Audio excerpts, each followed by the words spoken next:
Well, 7686, I'll be very brief, is in fact meant to increase and ensure consumer choice and independence by mandating that the Department of Human Services begin developing a better system for the delivery of long-term care and services.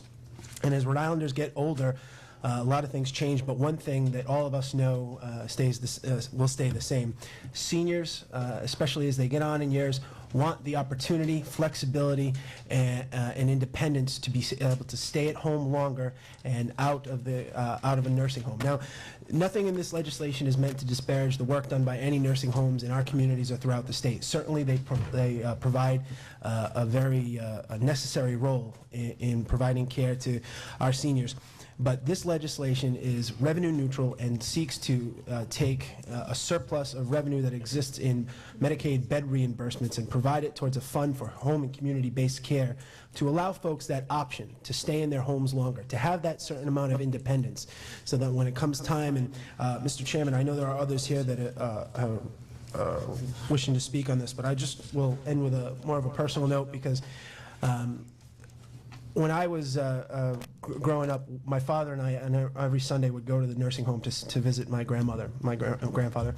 My grandmother had early onset of Alzheimer's, and as they got on in years, one thing that I appreciated more was the fact that we were able to reach out to home-based nursing care, so that folks could come and visit our grandparents at home, and that gave us 4 or 5 more years to be able to enjoy their company in their own home. And one thing I always remember as my grandmother got older was we would visit her on Sunday night, we would wheel her down to the chapel, and as we were coming back from the chapel to her room, she would always ask, "When are we going home? When are you going to take me home?" And that's always stuck with me, because I think people as they get on deserve this. I think it's our obligation as a state to find a way to make this happen. Especially, I understand the position that this Finance Committee is in.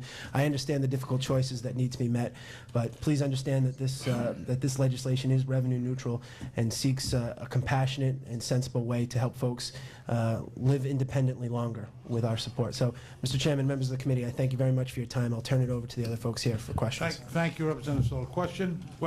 Yes.